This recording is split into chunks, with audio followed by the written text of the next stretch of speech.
El Señor, Mateo 15, 8, 9, y vamos a esperar que se conecten primero en Estados Unidos. Ellos se reúnen allá, se congregan en una casa y prenden la señal, y a través de la señal se congregan con nosotros. Entonces esperamos que nos confirmen que están conectados, para así de esta manera comenzar todos juntos con la bendición que Dios tiene para nuestras vidas. Gloria al Señor. Bueno, ya están conectados. Un saludo para nuestra iglesia en Bad Plain. Es una bendición que hoy estén con nosotros. Vamos a la Biblia, Mateo capítulo 15, versículos 8 y 9. Versículos 8 y 9 del capítulo 15 del Evangelio según Mateo. Cuando lo tengas me dices amén. ¿Lo tenemos, iglesia?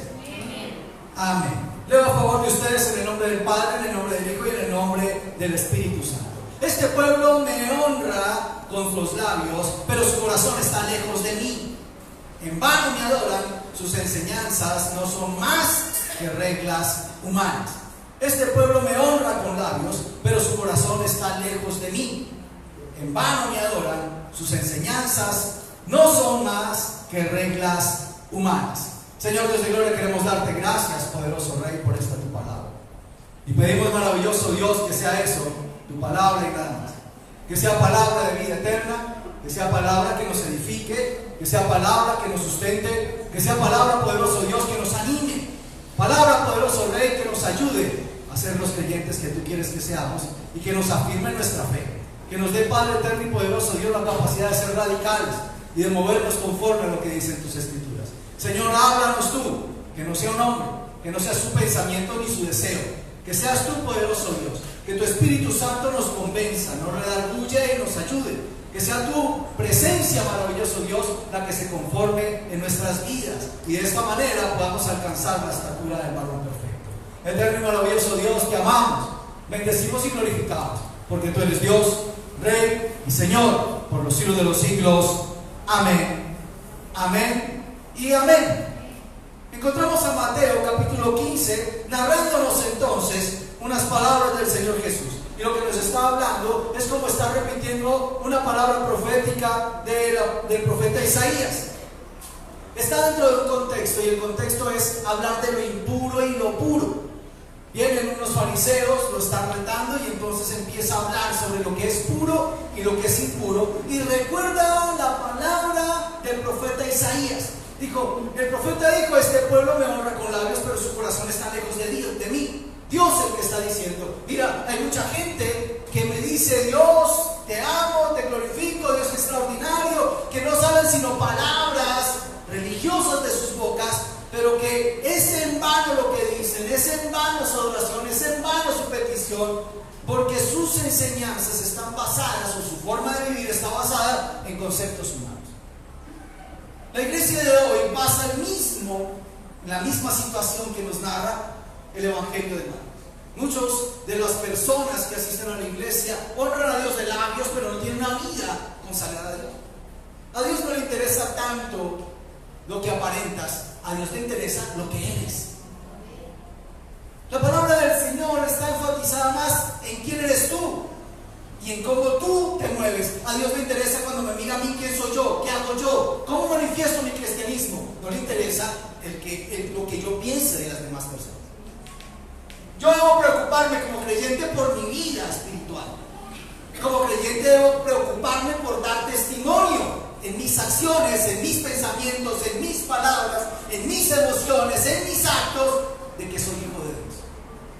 No debo preocuparme si el resto que me rodea no lo hace, porque cuando empiezo a preocuparme por el resto me descuido en mí mismo. La palabra me dice que deje de ver la viga en el ojo ajeno y empiece a ver la paja en el ojo ajeno, y empiece a ver la viga que hay en mí. Perdemos mucho tiempo juzgando a los demás, cuando deberíamos estar juzgándonos constantemente. Una oración extraordinaria de David es: Señor, examíname, y si hay pecado en mí, corrígeme. Y esa es una oración que nosotros deberíamos estar haciendo todos los días. Examíname a mí, examíname, y no estar orando para que examinen a los demás. Cuando te preocupas demasiado en el resto, en palabras en puras palabras vanas, porque te olvidas de lo realmente importante, tu relación con Dios. Mira que tienes al lado, lo más importante de tu vida es tu relación con Dios. No me debo preocupar entonces por la relación de los demás. Sí, anímalos, ayúdalos, fortalécelos. La palabra de Dios dice que tú, que eres más espiritual que el resto, cuando veas a alguien que no es espiritual, le ayudes, le animes con palabras que salen de la palabra de Dios. No dice que le juzgues, no dices que le critiques, dice que le ayudes, porque tú eres más espiritual. Entonces el ser más espiritual no me da un lugar mayor para otra persona. No voy a mirar a los demás por encima del hombro o creerme mejor que las demás personas. El ser más espiritual me da la capacidad de ser más humilde para ayudar a las demás personas a alcanzar la estatura del varón de Cristo. ¿Me entiendes, iglesia? La palabra de Dios nos dice que Jesús será humilde, manso, y lo comparan a Moisés. Y si la palabra de Dios dice que tenemos que alcanzar la estatura del varón perfecto, significa que tú y yo tenemos que ser mansos y humildes. Dile al que tienes al lado, Dios te llama a ser manso y humilde. Amén, iglesia. Mira, no podemos caer en la tentación de estar juzgando a todas las personas, porque eso es lo más fácil que hay. Es muy fácil juzgar a todas las personas. Todos los que estamos aquí sentados o el que está parado, tenemos una gran cantidad, infinidad de defectos y cosas en las que nos equivocamos, con la cual todo el mundo nos puede señalar. Ninguno de nosotros es perfecto, perfecto solo es Dios. Que yo me acerque a la perfección es otra cosa, pero no me entiendes. Dios es el único perfecto. De resto, tú y yo nos vamos a equivocar constantemente. Amén, iglesia. Amén, iglesia. Por eso necesitamos preocuparnos por nosotros, por cómo está mi relación con Dios, cómo afianzar mi relación con Dios, cómo crecer en mi relación con Dios. Debo preocuparme si estoy orando todos los días. Debo preocuparme si leo la Biblia todos los días. Debo preocuparme si tengo tentaciones que he vencido o si las tentaciones me están venciendo. Debo preocuparme por mi relación profunda con Dios, pero cuando no estás preocupado por eso, te preocupas por los demás. Y es la peor decisión que puedes tomar en tu vida. Entonces, para dejar de preocuparte por los demás, necesitas comprender lo que dice la palabra con respecto a esto. Y es que Jesús está quejando en este pasaje de la actitud de muchos creyentes, en este caso, los que se vuelven demasiado religiosos y que su religión les aparta de Dios. Pero también incluye la del otro lado, el que es demasiado libertino y se olvida también de su relación con Dios. Ambos extremos son malos. Está mal el que piensa que siendo religioso y legalista alcanza mayor bendición de parte de Dios, pero está igual de mal el que se aleja y cree que puede hacer cualquier cosa y no pasa nada. No está bien ninguna de las dos partes. Dios nos llama a parecernos a su Hijo. Eso es lo que más importante es en nuestras vidas. Lo que hace Dios es llamarnos la atención. Y lo que hizo Jesús en su vida fue básicamente no justificar la posición del uno ni del otro, ni el religioso ni el libertino. Los religiosos les llaman la atención por romper las reglas. ¿Cuáles reglas? Precisamente las que establecieron ellos y no las que estableció Dios.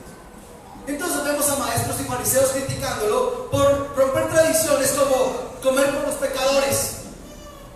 Y vemos muchos pasajes donde Jesús se sentaba a comer con pecadores. La gente lo criticaba por no lavarse las manos antes de comer y por una serie de cosas que tenían que ver con tradiciones que tenía el pueblo judío. Jesús muestra el poder de la gracia sobre la ley al sanar leprosos el día de reposo. Y lo juzgan por traer sanidad a personas enfermas el día que era el de reposo, donde no debía hacerse nada. Lo señala por sanar niños, por ministrar niños, por comer con pecadores, por sanar a los enfermos en el día del reposo. Pero mucho más, por ejemplo, por hablar con mujeres y sobre todo samaritanas. Es juzgado por proclamarse amo del día del Señor. Marcos 2:28 dice: así que el Hijo del Hombre es Señor incluso del sábado, y por eso fue juzgado. ¿Criticaron a Jesús? Claro, Todo el mundo tenía como señalando. Mira, yo soy buen creyente. Ese se está sentando con pecadores a comer. Yo jamás lo he hecho.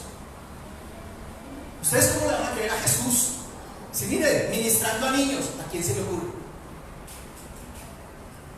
¿Ustedes creen que este es el Mesías? Mírenlo hablando con la samaritana. Hablando con la samaritana. Y se proclama hijo de Dios. Peor aún, el sábado lo quebranta. Y se autoproclama Señor del día del sábado. ¿Qué es eso? Encontramos a un Jesús criticado y juzgado por los demás que se creían más espirituales que él, por una serie de cosas con las que no estaban de acuerdo. La mayoría de los cristianos tienen una forma que no hace o que no relaciona lo que hizo Jesús. Vuelvo y te digo, o se vuelve legalismo o se vuelve libertinaje. Pero la palabra de Dios nos llama a que nos parezcamos a Cristo Jesús. No encontramos a Jesús lanzando juicios contra Raimundo y todo el mundo. Lo encontramos hablándole a quien tenía que hablarle y diciéndole lo que le tenía que decir, pero no mandaba razones. No estaba hablando a escondidas de otras personas. No se reunía con los 12 para hablar de ciertos. No, cuando tenía que decir algo lo hacía y lo decía en público. Si tenía que decirle algo a alguien, lo iba y se lo decía. ¿Por qué? Porque las escrituras dicen que hagas eso. Si tienes algo contra alguien, ve y habla, le dice la palabra de Dios. Si no te escucha, ve con 2 testigos. Y si no te escucha con los 2 testigos, entonces a la iglesia. Pero si tenemos alguna crítica, lo primero que hacemos es que no vamos a la persona, sino que vamos a buscar los 6 o 7 testigos que nunca usamos. Solamente les contamos lo que no nos gusta. Y después la iglesia se entera, pero por el chisme que está rodando. Pero jamás confrontaste a la persona, jamás le dijiste lo que estabas pensando. No es el ejemplo que Jesús nos da. Jesús nos dice que es otra cosa. La mayoría de los que piensan que pueden pecar y hacer lo que quieran y juzgar a quien quieran, los que viven en ese libertinaje cristiano, piensan que la ley fue abolida. Y Jesús no dijo eso. Jesús lo que dijo con claridad fue: yo no vine a abolir, sino a cumplir. Jesús no abolió ninguna ley. Diga que tienes al lado, Jesús no clausuró ninguna ley. No hizo inválida ninguna ley. Amén, iglesia. Él dijo: vine a cumplirla. De hecho, más que cumplirla, vino a ponerle un nivel más alto. Jesús le dijo a los fariseos: ustedes han escuchado que la palabra de Dios dice que el que se acuesta con una mujer peca. Pero yo les digo, el que la mira ya pecó. El que la mira y la desea ya pecó. La ley decía entonces que si tú te acostabas con una mujer y tenía penetración, había pecado. Pero si no, no había pecado. Y Jesús dice: no solamente es eso, es solamente que la desees, ya pecaste. No abolió, le puso un nivel más alto. Y eso es a todas las cosas. ¿Qué es lo que significa la palabra de Dios? Es una palabra llena de principios de vida que te bendice. La Biblia está llena de principios de vida que te bendicen. Encontramos varios tipos de ley, y de eso quiero que hablemos esta mañana. La ley. El título de la enseñanza se llama eso, la ley. Para los judíos no había distinción entre esto, era lo mismo. Pero la iglesia cristiana la ha dividido en 3 para dar un mayor entendimiento a lo que significa esto. Hablan entonces que la ley eran 3 tipos. Estaba la ley civil, estaba la ley que tenía que ver con el culto, que se llama ceremonial, y está la ley moral. Estas son las 3 clases de ley: la ley civil, la ley ceremonial y la ley moral. ¿Amén? Diga que tienes al lado, hay 3 clases de ley: ley civil, ley moral y ley ceremonial. No lo olvides. ¿Amén? Entonces, ¿qué era la ley civil? La ley civil, como dice la palabra, era la ley que tenía que ver con el gobierno del pueblo. Es como las leyes que tiene cada nación para gobernar a la nación. Encontramos entonces en los 5 primeros libros de la Biblia estas leyes que estaban específicamente diseñadas para guiar al país. Eran sus estatutos, sus normas, su constitución, si quieres llamarlo de alguna manera. Bajo esas leyes se gobernaba. Y fueron definidas específicamente para la cultura y el lugar de los israelitas. Abarca todas las leyes morales excepto los 10 mandamientos, esa ley civil. Entonces, nada más, no solamente incluía las cosas de gobierno, sino también incluía lo moral, pero no los 10 mandamientos. Todas las cosas estaban puestas ahí. Todo estaba hablado ahí. Hablaba desde el asesinato, qué pasaba con el asesino, hasta qué tenía que hacerse con actos de responsabilidad civil. Tú tenías un toro y el toro corneaba a un vecino, entonces ¿qué tenía que pasar con esa responsabilidad civil que tenía el ser dueño de un toro que había herido a una persona? Hablaba cuál es el castigo para el que asesinaba, hablaba de los límites donde podían vivir, qué cosas podían hacer, qué ciudades servían para esto y para aquello. Había una gran cantidad de cosas que enseñaba esto. Hablaba sobre la esclavitud. ¿Cómo era la esclavitud? Hablaba sobre las deudas, qué hacer con un deudor. Hablaba sobre fiestas, hablaba sobre todas las cosas que tenían que ver con la cotidianidad de la vida del pueblo de Israel. Esa era la ley civil. Esta ley civil dejó de existir para el pueblo de Israel después de del segundo exilio. Cuando cayeron en exilio por segunda vez, dejó de existir la ley civil. ¿Por qué? Porque del segundo exilio en adelante dejaron de ser libres y cayeron en esclavitud de diferentes pueblos. Entonces ya no tenían una ley civil que les gobernara, porque estaban bajo el dominio de quienes eran sus opresores. Entonces tuvieron que vivir debajo del yugo de babilonios, medopersas, griegos, romanos, etc. A través de los años se tuvieron que someter a las leyes civiles hasta que volvieron a tener una nación y establecieron como nación sus propias leyes. Pero mientras tanto se sometieron a las leyes que habían en las naciones. Hasta el segundo. Antes fueron gobernados por esas leyes y tenían que cumplir con cada una de ellas. Cuando llegan a esa esclavitud, cada pueblo tuvo cosas. Cuando Jesús vino, el pueblo estaba gobernado por el Imperio Romano. Y el Imperio Romano les permitió juzgar ciertas cosas que tenían que ver con su religión. Para eso entonces, el pueblo de Israel creó el Sanedrín. Y este Sanedrín estaba conformado por 71 personas, que eran fariseos, sacerdotes, ancianos, rabíes, y que estaban presididos por un sumo sacerdote. Lo encuentras en las escrituras, en sitios como Juan 11:47, Hechos 5:21, etcétera, etcétera, etcétera. También se llamaba concilio, Sanedrín o concilio, presidido por un sumo sacerdote, conformado por 71 personas, que entre ellas eran sacerdotes, ancianos y rabíes. Servía como una especie de corte suprema y trataba con las costumbres y tradiciones y leyes judías. A ese Sanedrín fue que llevaron a Jesús. Pero ese Sanedrín no podía condenar a muerte a Jesús. Podían juzgar sobre las cosas de su pueblo, pero no podían juzgar sobre los decretos de Roma, porque Roma era quien gobernaba. ¿Me entiendes, iglesia? Por eso el sumo sacerdote se rompió vestiduras y todo, pero no podía hacer nada. Le tocó llevarlo a Poncio Pilato, porque Poncio Pilato sí podía decidir qué pasaba con él. ¿Me entiendes, iglesia? Amén, iglesia. Este Sanedrín guiaba al pueblo bajo lo que llaman la ley mosaica, es decir, los 5 primeros libros de la ley, los 5 primeros libros de la palabra. Esos 5 primeros libros son lo que llaman la ley mosaica. Allí está establecido todo lo que Moisés escribió. Y allí entonces, sobre esas leyes, ellos hicieron interpretación, y esas interpretaciones crearon otras, y a través de esas otras exigían cosas, y sobre esas que exigían era que criticaban a Jesús. El cómo interpretaron ellos lo que Moisés dijo. Muchas de tus críticas y juicios tienen que ver cómo tú interpretas lo que dice la palabra de Dios.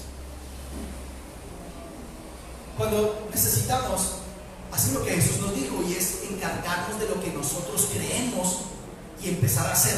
La diferencia entre el fanático y el radical tiene que ver con la experiencia de vida. El fanático quiere imponerle a los demás, sea con presión, sea con juicio, sea con violencia, sea como lo sea, lo que piensa. No me gusta lo que hace fulanito, lo descarto. No me gusta lo que pasa, lo critico. No me gusta, entonces, eso hace el fanático. El radical es el que busca a Jesús en nuestras vidas, y es el cristiano que buscamos en nuestras iglesias. No le impone a nadie nada, se lo impone a sí mismo. Todo el tiempo se está imponiendo a sí mismo su fe, sus convicciones. Está buscando constantemente cómo cumplir o agradar al Señor. Amén, iglesia. Amén. Gloria al Señor. Allí entonces encontramos sobre esto. El Nuevo Testamento nos proporciona varios ejemplos de la aplicación de la ley mosaica en tiempos de Jesús. Allí encontramos asuntos civiles. Por ejemplo, se esperaba que los hombres pagaran medio ciclo de impuesto para el templo. Pero también nos dice Mateo y sobre cómo manejaban los divorcios. Según lo que decía el Éxodo, en Mateo vemos cómo seguía siendo gobernados por las estipulaciones establecidas en el Éxodo. La gente todavía se adhería a la ley del liberado. Esto significaba que cuando una mujer quedaba viuda, el hermano soltero tenía que casarse con ella si no tenía hijos. De hecho, a Jesús lo cuestionan sobre eso y le dicen: bueno, se murió este y no le dio hijos, le tocó al otro y le tocó, y cuando se muera, ¿de quién va a ser esposa? Todavía se cumplía la ley del liberato en tiempo de Jesús. Imagínate que comparamos eso hoy. Tú te mueres y a tu hermano le toca coger a la que era tu esposa como esposa. Y si se muere tu hermano y no tienen hijos, le toca también al siguiente hermano, hasta que esa mujer dé hijos. Esa ley no nos gusta, pero hay otras que sí. Y no era que estaba casado y le tocaba tomar a la no, era soltero y obligado le tocaba tomar a la que era la esposa de su hermano. ¿Me entiendes, iglesia? No solamente para tener relaciones sexuales, le tocaba casarse con ella y cumplir las obligaciones de matrimonio. Encontramos que a los varones tocaba circuncidarlos a los 8 días de haber nacido, que los adúlteros tenían que ser apedreados, y se cumplía en tiempo de Jesús, porque el pueblo romano le había dado ese permiso de seguir teniendo cierta libertad en cuanto a las leyes civiles que guiaban su pueblo y su tradición. Amén, iglesia. La segunda ley se llama ceremonial.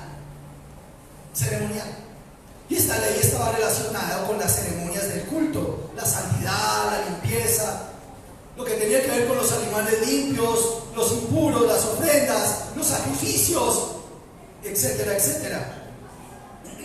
Allí encontramos que había leyes para entrar al templo, había leyes para mujeres, había leyes para hombres, había leyes para purificación, había leyes de higiene, había leyes para hacer votos, leyes para casamientos, leyes para recibir herencias, leyes para las viudas y para los huérfanos, para personas destituidas, etcétera, etcétera, etcétera.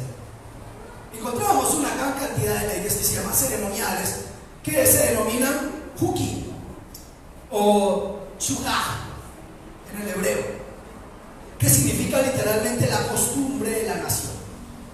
La costumbre de la nación. A menudo estas palabras se traducen también como estatutos. Entonces tú lees la palabra que hay que cumplir mandamientos, mandatos, estatutos, etcétera, etcétera. Entonces a esta ley ceremonial se le llaman estatutos. Estatutos. Estas leyes parecen enfocar la atención del seguidor en Dios e incluyen instrucciones para establecer un proceso correcto de relacionarse con Dios. Por ejemplo, sacrificios, ceremonias con respecto a impureza, memorias de la obra de Dios en Israel, por ejemplo, las fiestas, el tabernáculo, las banderas, etcétera, etcétera, etcétera. Allí encontraban normativas específicas destinadas a distinguir a los israelitas de sus vecinos paganos. Y hacían eso a través de cómo se vestían, de qué comían y de cómo se comportaban. La ley ceremonial entonces le daba una forma de vestir, una apariencia y todo lo que tenía que ver con su vestimenta, su corte de pelo, etcétera, etcétera, etcétera.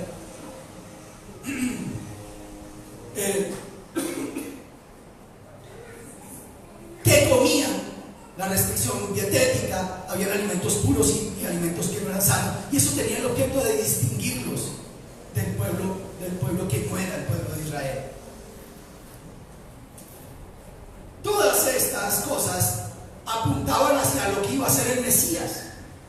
Todas las leyes ceremoniales tenían que ver con algo que el Mesías iba a hacer, en cuya vida iba a haber cumplimiento. Por ejemplo, el sábado, la circuncisión, la Pascua y la redención de los primogénitos. Todo eso se cumplió en Cristo Jesús. Los judíos piensan que eso va evolucionando, porque ellos no reconocen al Mesías, pero piensan que esas cosas van evolucionando según la cultura. Para nosotros, el cumplimiento fue hecho en el Mesías, porque así lo dice la palabra de Dios. Hebreos 10, 14 dice: y en virtud de esa voluntad somos santificados mediante el sacrificio del cuerpo de Jesucristo, ofrecido una vez y para siempre. Perdón, estoy quedando sin voz.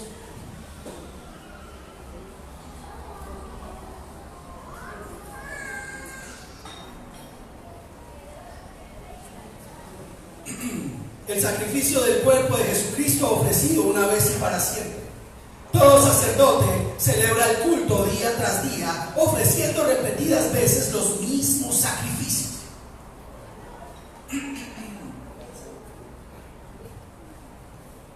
Que nunca pueden quitar los pecados. Pero este sacerdote, después de ofrecer por los pecados un solo sacrificio para siempre, se sentó a la derecha de Dios, en espera de que sus enemigos sean puestos por estrado de sus pies. Porque con un solo sacrificio ha hecho perfectos para siempre a los que está santificando. Entonces esta ley no podíamos entenderla si no hubiéramos leído Levítico, en donde el pecado era cubierto por el sacrificio de animales perfectos y la sangre cubría el pecado. Pero nos dice que este es el Cordero perfecto que se sacrificó, cuyo sacrificio fue una vez y para siempre, que no simplemente cubrió nuestro pecado, sino que lo quitó para siempre. Está el cumplimiento entonces de la ley sacrificial, ceremonial en Cristo Jesús. ¿Entiendes, iglesia? Dile que tienes al lado, en Cristo Jesús se cumplió todas las leyes. Amén. Amén, iglesia. Hechos 15:5 dice: entonces intervinieron algunos creyentes que pertenecían a la secta de los fariseos y afirmaron: es necesario circuncidar a los gentiles y exigirles que obedezcan la ley de Moisés. Y viene otra ley ceremonial, y la ley ceremonial decía que todos los niños tenían que ser circuncidados a los 8 días de nacimiento. Vienen entonces aquellos que han creído en Cristo Jesús, que son judíos, y dicen: bueno, esta ley ceremonial tiene que ser cumplida. Todo gentil tiene que circuncidarse. Si quieren seguir a Jesús, se tiene que circuncidar. Entonces, Romanos 10:4 dice: de hecho, Cristo es el fin de la ley para que todo en el que Él crea reciba justicia. Esta ley entonces fue complementada y terminada con el sacrificio de Cristo, según Romanos. Tú y yo por eso no tenemos que circuncidarnos, porque ya en Jesús estuvo cumplida la ley. ¿Me entiendes, iglesia? Hay una cosa que es interesante, y es que cuando Dios dio las leyes, los 10 mandamientos, si recuerdas, dice que Moisés subió a la montaña y Jesús le dio unas piedras en donde escribió con su dedo los 10 mandamientos. Jesús bajó con ellas, encontró al pueblo en rebelión, rompió las tablas, se enojó, etcétera, etcétera. Dios lo volvió a llamar y Dios volvió a escribir las 10 leyes en tablas, y las mandó guardar dentro del arca. Deuteronomio 31:26. Dentro del arca fueron guardadas los 10 mandamientos, las tablas, los 10 mandamientos que fueron escritos por Dios. Todo lo que escribió Moisés, todas las leyes que escribió Moisés fueron puestas al lado del arca. No dentro del arca, sino fueron puestas al lado del arca, según Deuteronomio 31:26. Y es interesante esto. ¿Por qué no entraron las leyes también dentro del arca del pacto? ¿Por qué no entraron las civiles? ¿Por qué no entraron las ceremoniales? Porque solamente entraron los 10 mandamientos. 3. Ley moral. La ley moral son los 10 mandamientos y lo que se deriva de él. Los 10 mandamientos los encuentras en Éxodo 20 y en Deuteronomio 5. Vas y los buscas en tu Biblia. Éxodo 20, Deuteronomio 5. Y ahí encuentras los 10 mandamientos. Bueno, y te repito, fueron escritos por Dios. Dios no se los reveló a Moisés para que Moisés los escribiera. No le dijo a Moisés, haz esto, como si pasó con las otras leyes. Estas 10 leyes fueron escritas por el dedo de Dios. Amén. No se las inventó Dios en el monte Sinaí. Eran exigidas desde antes. Y a través del Antiguo Testamento, antes de que fueran escritas por el dedo de Dios, vemos el cumplimiento, la exigencia de Dios, de ellos. Ayer te mandé en Iglesia Vendimia todos los textos bíblicos, por el WhatsApp de la Iglesia Vendimia, todos los textos bíblicos antes de los 10 mandamientos, en donde ves el cumplimiento de cada uno de los 10 mandamientos. No los veo ahorita porque es demasiado largo. Nos gastaríamos muchísimo tiempo diciendo cada texto y cada versículo, pero cada uno de los 10 mandamientos tuvo un cumplimiento antes de ser escrito por la mano de Dios. Es decir, Dios no se los inventó a última hora, han existido desde la creación. Es algo en lo cual Dios ha sustentado toda la verdad en la que tenemos que vivir. Los 10 mandamientos. Amén, iglesia. Amén, iglesia. Entonces, estas leyes morales, o las mishpatim en el hebreo, se refieren a la justicia y el juicio, y a menudo se traducen como ordenanzas. Cada vez que ves la palabra ordenanza, tiene que ver con eso, con la ley moral o lo que se deriva de los 10 mandamientos. Amén, iglesia. Amén, iglesia. Se dice entonces que ese mishpatim se basa en la naturaleza santa de Dios. Como tal, entonces las ordenanzas son santas, son justas y son inmutables. Es decir, no cambian. Tiene que tienes la naturaleza normal, la ley moral de Dios. Nunca cambia. Pueden las personas decir que el asesinato deja de ser asesinato y no por eso cambiaría. El mundo hoy te dice que no tienes que honrar a Dios, no por eso cambia. Hoy la gente no presta mucha atención a tus mentiras, no por eso cambia. Está bien hoy ser adúltero, está bien ser fornicario, no por eso la ley cambia. ¿Me entiendes, iglesia? Amén, iglesia. No hay problema con que desees lo del prójimo, no por eso la ley cambia. Los 10 mandamientos son inmutables, no cambian, no importa el tiempo, no importa la cultura, no importa lo que esté sucediendo en el tiempo en el que vives, siguen siendo los 10 mandamientos. Y Dios pedirá cuenta sobre eso. Que yo no creo, ese es tu problema. ¿Me entiendes, iglesia? Amén, iglesia. El propósito de estas leyes morales es promover el bienestar de los que obedecen las leyes morales. No son prohibiciones para dañarte la vida. Mira que tienes al lado la ley moral. No fue creada por Dios para dañarte la vida, para darte una vida llena de aburrimiento. No, fueron para cuidarte. Fueron hechas para cuidarte, para generar propósito, para generar bienestar en tu vida.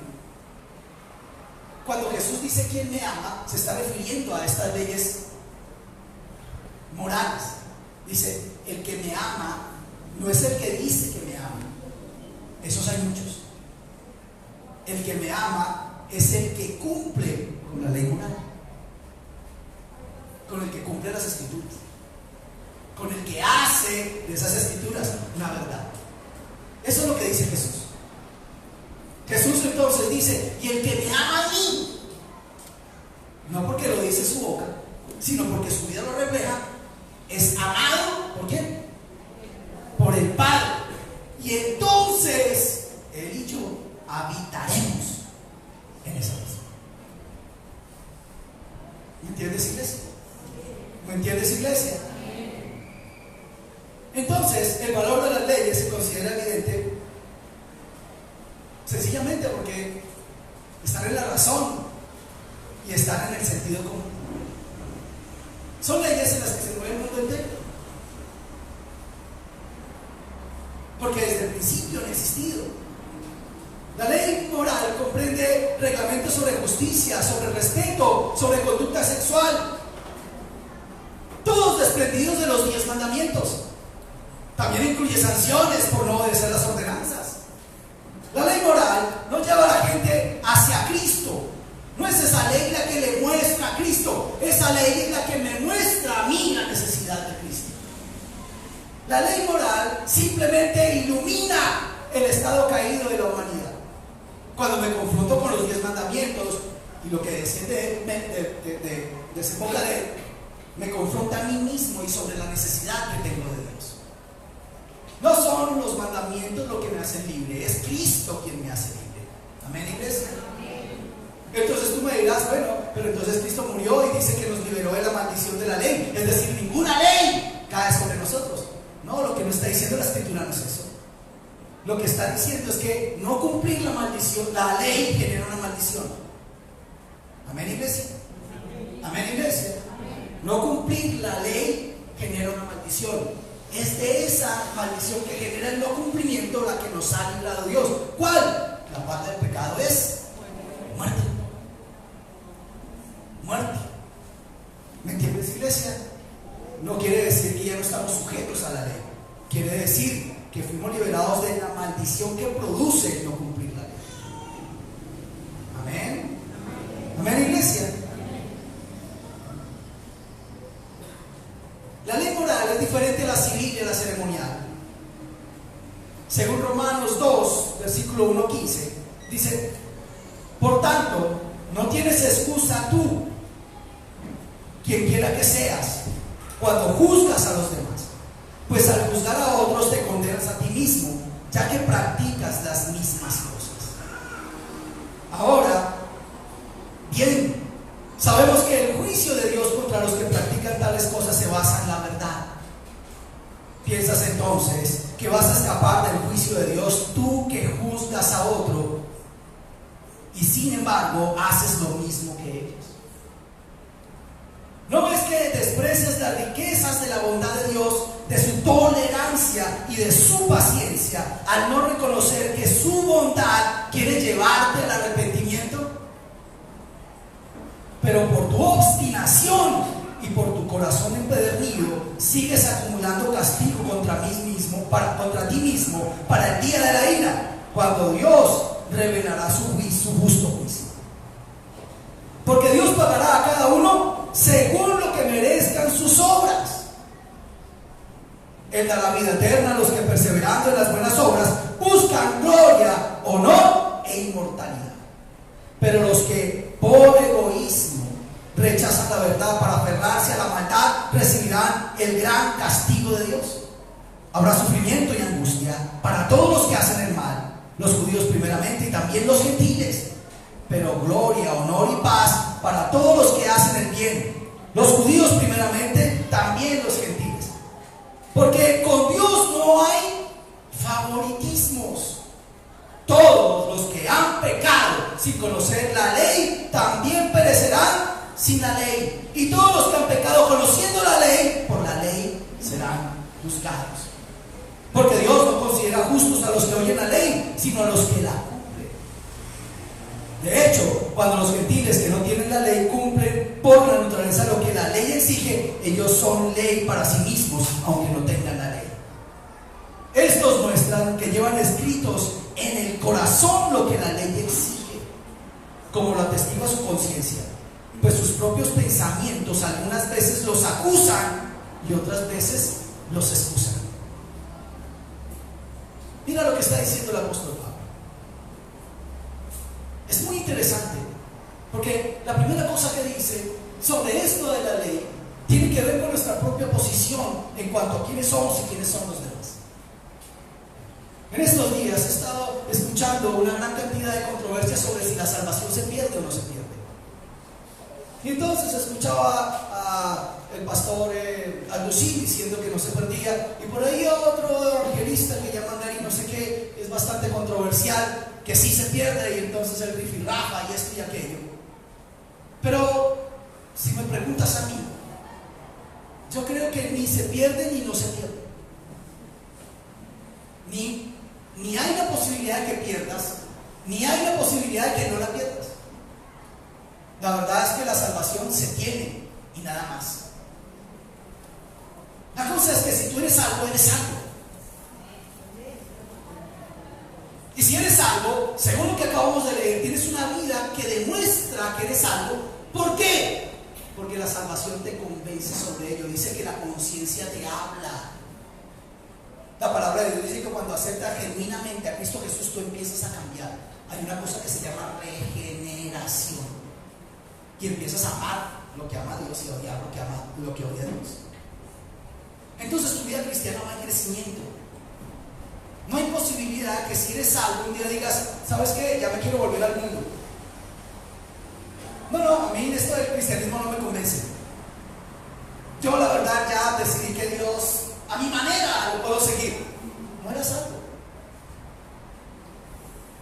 Porque la palabra de Dios dice que cuando eres salvo, el Espíritu Santo atestigua esa salvación a tu propia vida. Si eres salvo, según lo que acabamos de leer, entonces empiezas a anhelar las cosas de Dios, te llama la atención las cosas de Dios, amas las cosas de Dios, te gozas en las cosas de Dios. Siempre he dicho que el que no es un cristiano real, el cristianismo es aburrido. Si no eres un verdadero creyente, para ti el cristianismo es lo más aburrido que hay en la vida, y es entendible, porque no eres salvo. ¿Me entiendes, iglesia? ¿Me entiendes, iglesia? Amén. Te lo dije en un ejemplo hace un tiempo. Te dije, es como el que le gusta el fútbol y el que no. Se reúnen 5 de ustedes a ver el partido de Colombia o el partido de la selección o el partido de Nacional o que sea, y me invitan a mí y van a estar todos ahí, y yo, ay, qué pereza, quiero terminar. Y me voy a dormir en la mitad del partido y los otros 5 se van a enojar porque yo estoy dormido. Y me van a decir, ¿usted cómo se duerme si el partido está buenísimo? Y le voy a decir, no, está re aburrido, vamos a una película. O apaguemos y hablemos de Dios, que eso sí es chévere. Y me van a decir, no, ¿por qué? Porque no me gusta el fútbol, no soy futbolero. ¿Me entiendes, iglesia? ¿Me entiendes, iglesia? Si no eres salvo, las cosas de Dios no te llaman la atención. De pronto te parecen chéveres algunas cosas, de pronto te llaman la atención ciertas cosas, pero no sientes un gran fuego por las cosas de Dios. Entonces estás pensando cómo alejarte, o estás pensando cómo pecar sin que nadie se dé cuenta, o estás pensando llevar una vida lejos de Dios. ¿Por qué? Porque no eres salvo. Y entonces te apartaste y dices, uy, se apartó, fue borrado del libro de la vida. No, nunca estuvo escrito allí, porque nunca lo fue. La palabra de Dios dice que tú confiesas con la boca y crees en el corazón. Pero una confesión de boca sin creer en el corazón no es nada. Te conviertes en un religioso. No puedes imponerle la fe a nadie, es imposible. Yo no puedo obligarte a creer. Muchas veces he dicho que a mí me encantaría sacarme un pedazo de mi corazón y pasártelo a ti para que sintieras lo que yo siento por mi Dios. Pero es imposible. Tú puedes ver mi fe, puedes ver mi pasión por Dios, eso no indica que vayas a tener la misma fe y la misma pasión. Mi esposa puede ver mi fe, puede experimentar mi pasión por Dios, pero eso no significa que va a tener la misma fe y la misma pasión. Mis hijos, pero eso no significa, porque eso no se hereda, eso no se traspasa por tocar. Eso no pasa como con unos celulares que están vendiendo ahorita, que se te está acabando la pila, le pegas a otro igual y te pasa la carga, solamente con tocar. No, con la fe no pasa así. Ojalá me la pasaría yo tocándote, pero en la cabeza, no la hables. El pastor digo que ¿me entiendes lo que estoy diciendo, iglesia? El fuego es una decisión que tú tomas cuando realmente decides creer en Dios y empieza a haber un fuego que te consume. Yo puedo soportar cualquier cosa menos que Dios voltee su rostro de mí. La Biblia dice que en un momento determinado apartó el rostro de él. Imagínate vivir sin que Dios esté pendiente de ti. Tal vez tú puedes, si no sientes un amor profundo por Dios, pero por ejemplo yo, lo que más temo es que Dios no siga mirándome o que no esté guardado bajo la sombra de sus alas. Pero necesitas pasión. Si tú no has sido tocado por Dios, es difícil que entiendas lo que es Dios. Y puedes convertirte en un buen religioso, disfrutar de muchas cosas que pasan en la iglesia, practicar ciertas cosas que dice la iglesia que debes cumplir, luchar con una gran cantidad de otras, pero nunca vas a disfrutar porque no eres. La única manera de disfrutar algo al 100% es porque soy. Si soy salvo, disfruto mi condición de salvo. Y lo que más anhelo es a quien proveyó esa salvación, Jesucristo. Me interesa mi relación con Dios. Quiero influir en la relación de los demás. Trato de ayudar en la relación de los demás, pero no puedo hacer nada en la relación de los demás, ni de mi esposa, ni de mis hijos, ni de ninguno de ustedes. Pero a mí sí me puedo obligar a mi relación con Dios. A mí me puedo cuestionar, porque yo sí sé realmente cómo estoy con Dios. Soy yo el que tiene que luchar por sus propias cosas, para acercarse a Dios, para generar tesoros en el cielo donde nunca se acaban. Soy yo el que toma la decisión de tener una vida que agrade a Dios para ganar otras vidas, que mi vida influencia a otros, no que se convierta en algo que puede ser tropiezo, sino voy a renunciar a muchas cosas, así me gusten, solo porque amo a mi Señor y Él te ama a ti. Renuncié a mi privacidad y no tengo una vida privada porque amo a mi Señor y te amo a ti. Y por eso la gran mayoría de esta iglesia sabe al 100% qué pasa con mi vida, sabe dónde vivo, sabe dónde vivo, llegan a cualquier hora, han vivido conmigo, etcétera, etcétera. Porque no tenemos secretos, no aparentamos, somos. Porque es importante lo que Dios quiere conmigo. No estamos juzgando, porque quien juzga, dice la palabra de Dios, lo que acabamos de leer. ¿Piensas que vas a escapar del juicio? Tú que juzgas a otro y sin embargo haces lo mismo. Y entonces digo, no hago lo mismo. Está hablando del pecado, no que tienen la misma acción de pecado. Porque estamos criticando. Entonces, el problema es que la mayoría de las críticas tienen que ver con moda. ¿Y quién dice entonces de la moda qué? A ti te gusta la ropa suelta, a ti te gusta apretada. ¿Cuál de los dos está bien?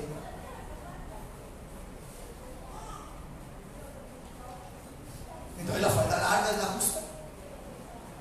A ti te gusta el pelo largo, no porque seas evangélica, es porque está de moda. Pareces virgen del pueblo, ¿quién te está diciendo que no? Pero es moda. ¿Cuántas cosas está practicando la iglesia por cosas de moda? ¿Cuántas nos enojan? Pero es que lo que yo uso de moda no me enoja porque a mí me gusta, pero me enoja la moda del otro.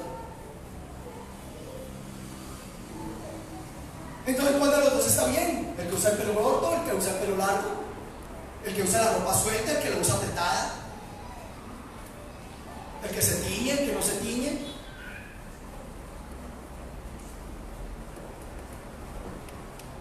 ¿El que usa este accesorio, el que no lo usa? Cualquiera que seas tú, dice la palabra, no juzgues a nadie. No tienes autoridad. ¿Me vas entendiendo, iglesia? Dice, no es que desprecies las riquezas de la bondad de Dios. Cuando estás juzgando a alguien, estás despreciando las riquezas de la bondad de Dios y de su tolerancia y su paciencia. Dios está tratando con esa persona. Y la buena obra que comenzó en él la ha terminado. ¿Me entiendes, iglesia? No estoy hablando de pecados de fornicación, ni de adulterio, ni pecados que tengan que ver con pornografía, ni de asesinatos, ni de robos. Estoy hablando de cosas, de costumbres. No, porque no estoy hablando de pecados pequeños. Estoy hablando de las cosas cotidianas en las que juzgamos, en las que atacamos, en las que criticamos, que no tiene sentido, por las cuales generamos división. Estoy hablando del chisme, de la contienda. Estoy hablando de esas cosas que parecen naturales, que no lo son, pero que están dentro del proceso de cambio de la persona, a la cual hay que generar cierta paciencia y cierta bondad, porque Dios está trabajando en esa persona. ¿Me entiendes, iglesia? Dice, al no reconocer que su bondad quiere llevarte a qué. Versículo 4, ¿llevarte a qué, iglesia? Nada, no tiene mente. Arrepentimiento. Al arrepentimiento.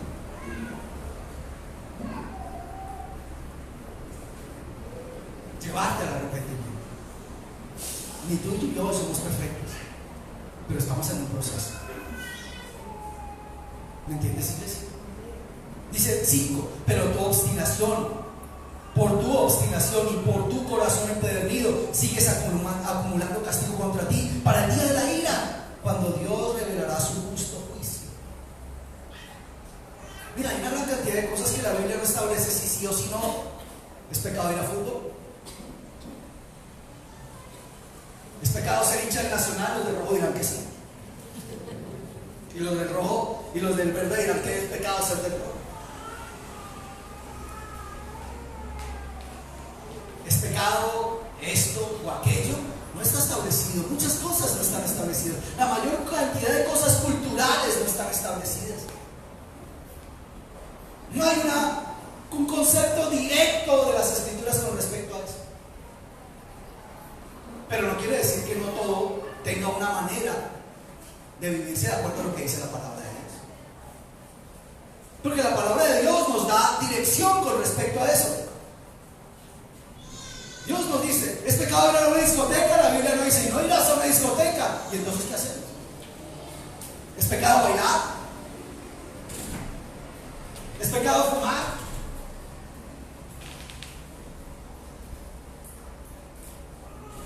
¿Qué dice la Biblia de eso? En ninguna parte dice, es pecado ir a una discoteca. No existían cuando lo escribí.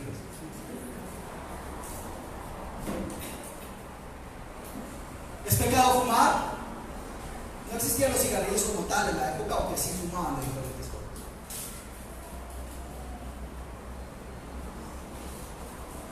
¿Me estás entendiendo lo que digo, iglesia?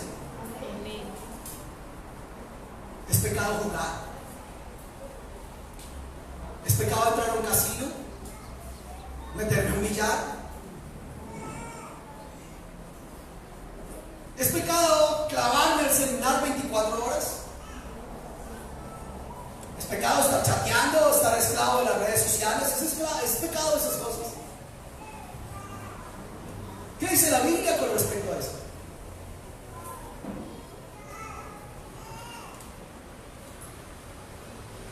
Dice que tu obstinación y tu corazón empedernido sigan acumulando castigo contra ti para el día de la ira, cuando Dios revelará su justo juicio. justo juicio.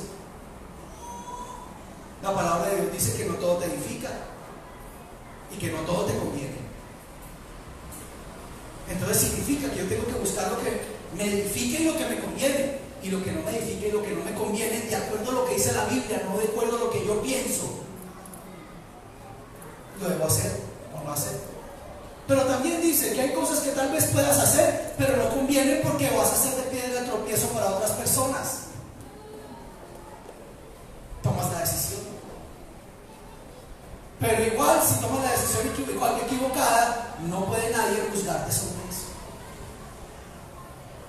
¿Es pecado ser vegetariano? ¿Es malo ser carnívoro?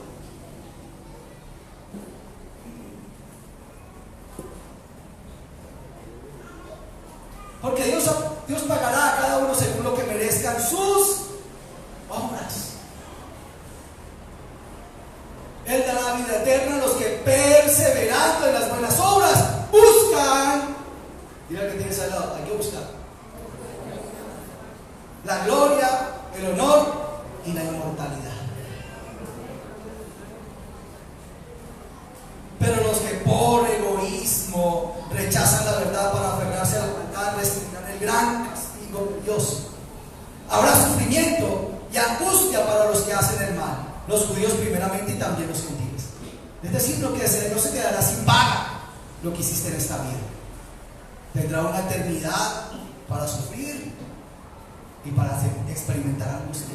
Toda la eternidad, sufrimiento y angustia. Pero gloria, honor y paz para los que hacen el bien. Toda la eternidad. Porque con Dios no hay favoritismo, y de Dios no favorece a nadie. Dios no tiene preferidos. Todos los que han pecado sin conocer la ley también perecerán sin ley, y todos los que han pecado conociendo la ley por la ley serán juzgados. No hay excusa. Lo que te digo, escuchaste ya la palabra de Dios de malas. De malas, porque Dios te va a decir, me escuchaste. Pero es que ese día me dormí. De malas. Es que yo iba a la iglesia porque mi mamá me obligaba. De malas.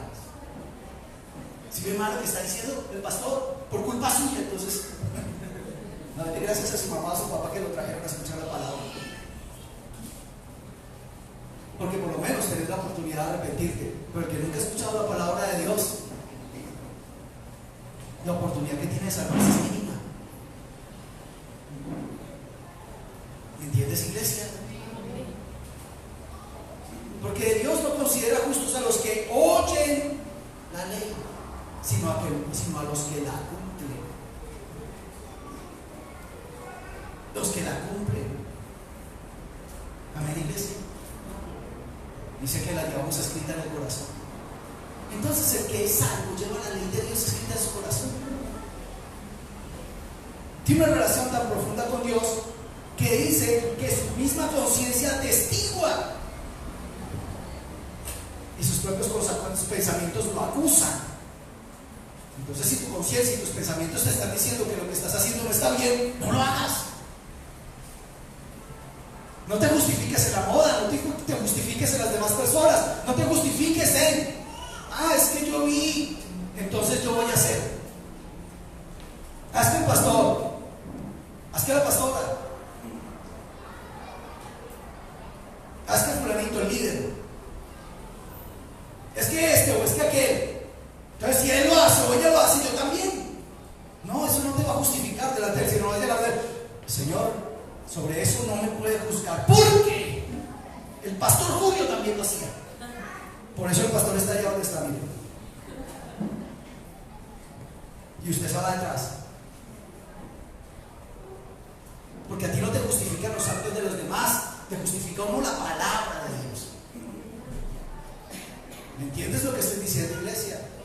¿Me entiendes, iglesia? Por eso hay una responsabilidad en el pastorado. Lo más difícil de ser pastor no es predicar, eso es lo más fácil que hay. Lo más difícil es llevar una vida que esté acorde a lo que se está predicando. Eso es lo difícil. Caemos en juicio y caemos en crítica constantemente. Pero ya estábamos advertidos sobre eso. Entonces, ¿qué tenemos que hacer? Vivir de acuerdo a lo que Dios nos dijo que tenemos que hacer. Gálatas capítulo 3 versículo 24 dice: así que la ley vino a ser nuestra guía, encargando de conducirnos a Cristo para que fuéramos justificados por la fe. Es decir, la ley lo que me está diciendo es cómo estoy, me está revelando mi maldad para que ponga mi mirada en Cristo y entienda que solo por Cristo puedo ser salvo. Que la salvación es un don gratuito, que la salvación es un regalo que Dios me da, que no puedo lograr por mí mismo. Puesta mi mirada entonces en el autor y consumador de mi fe. Vivo esta ley moral constantemente. Una de las grandes características que tiene la ley moral es que tiene una naturaleza sin límite de tiempo, no caduca, no tiene vencimiento. Desde el día que se dio hasta el fin de los tiempos será la misma, y sobre esa seremos juzgados. Otra de las grandes diferencias con las otras es que fue Dios mismo quien la escribió y fue Dios mismo el que la dio en el monte Sinaí. Moisés transcribió las otras, pero esta Dios mismo la dio. Ten en cuenta que siempre existieron y se practicaron.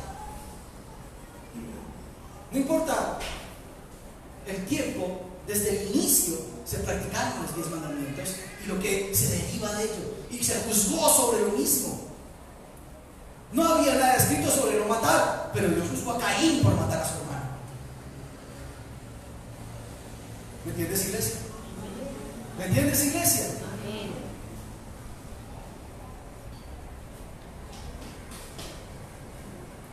Ahí está. Te dije que te mandé toda la historia de los 10 mandamientos antes de que fueran escritos. Léelos, busca los versículos, estudia. Termino diciéndote que la ley moral es la regla de vida para nosotros y nos recuerda nuestros deberes para con Dios y para con nosotros. Vas a encontrar en muchos pasajes de la Biblia, sobre todo en el libro de Romanos, muchas de estas cosas. Santiago nos habla sobre eso, Romanos nos habla sobre eso. Lo cierto es que no vivimos bajo la ley como un requisito para salvación. La ley no es un requisito para salvación. Te decía, la ley me muestra mi condición para que me vaya a buscar a Dios y entienda que por mí mismo no soy capaz. Gálatas capítulo 2 versículo 16 termina diciéndome que es por la fe en Jesucristo que nosotros vamos a ser salvos. Dice, nosotros también hemos creído en Jesucristo para ser justificados por la fe en Cristo y no por las obras de la ley. Porque por las obras de la ley nadie será justificado. No importa cuántas obras hayas hecho, eso no te da un espacio en el cielo. Nosotros no hacemos obras para salvarnos, hacemos obras porque somos salvos. Es muy distinto. ¿Me entiendes? ¿Me entiendes, iglesia? Pero sí estamos bajo la ley como un modo de vida y comportamiento. Como un modo de vida y comportamiento. Hay una manera en que debemos comportarnos, hay una manera en que debemos vivir, que no es igual a la del mundo. Si tu vida no tiene nada diferente a la vida del mundo, no estás guiando, no estás viviendo la vida que deberías tener. Tú dices, si hay diferencia, yo el domingo voy a la iglesia, ellos también van a otra. Sí, pero la mía no, eso no tiene nada que ver. En últimas, terminamos asistiendo a la iglesia porque estamos muy enamorados de Dios y nos hace falta ir a la iglesia. Porque somos salvos, queremos congregarnos como la novia para adorar a aquel que nos salvó. Buscamos excusas no para faltar, sino para no faltar. Estamos buscando constantemente cómo ir a la iglesia, porque queremos crecer en nuestra fe, porque queremos compartir con nuestros hermanos, porque queremos adorar, glorificar a Dios que vive en nuestras vidas. Para nosotros es importante el congregarnos porque somos salvos. Es nuestro modo de vida, es nuestro comportamiento. No vamos a la iglesia porque es lo que marca la diferencia, no. Nuestra diferencia está en el diario vivir. Somos diferentes a las personas que no son creyentes. No estoy siendo cristianas, no estoy entrando en la religión, estoy entrando en la fe. Tú eres diferente por fe a las demás personas. Tienes una vida que refleja a Cristo Jesús por la fe. No eres igual a los demás, no hay nada que te diferencie. Vistes, hablas, escuchas, cuentas, etcétera, etcétera, igual que el resto del mundo. No tienes una vida que realmente magnifica a Cristo Jesús. Tal vez no te mueras mañana, pero si sí, ¿dónde terminas? No olvides que Jesús dio su propio resumen acerca de la ley. Mateo 22, 34 al 40. Los fariseos se reunieron al oír que Jesús había hecho callar a los saduceos. Uno de ellos, experto en la ley, le tendió una trampa con esta pregunta: Maestro, ¿cuál es el mandamiento más importante de la ley? La trampa era esa, porque según lo que Dios dice, no hay ningún mandamiento que sea más importante que el otro. Es tan importante honrar a Dios como no envidiar. Tiene el mismo nivel el número 1 que el número 10. No es que sea más importante el 1 que el 10, que podemos cumplir más el 1 y el 10 más o menos porque es el último. No, son iguales. La trampa estaba ahí. Si este dice que el mandamiento 5 es el más importante, ahí le caemos. ¿Qué responde Jesús? Ama al Señor tu Dios con todo tu corazón, con toda tu alma, con todo tu ser y con toda tu mente. Le respondió Jesús: este es el primero y el más importante de los mandamientos. Y el segundo se parece a este: ama a tu prójimo como a ti mismo. De estos dos mandamientos depende toda la ley y los profetas. Toda la ley y los profetas. Amas a Dios sobre todas las cosas. Amas al prójimo como a ti mismo.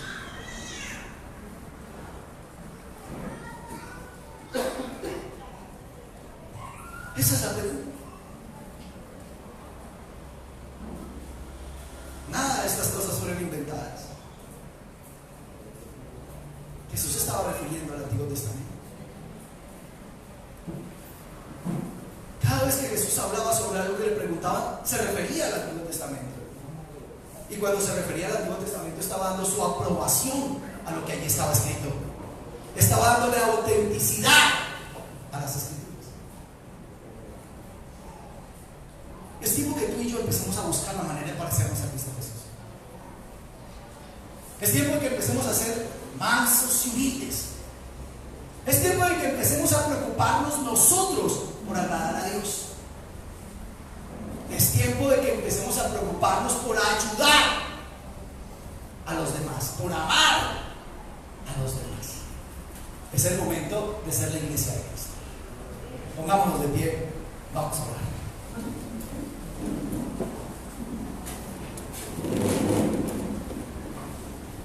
Cierra tus ojos allí donde estás. Ora conmigo.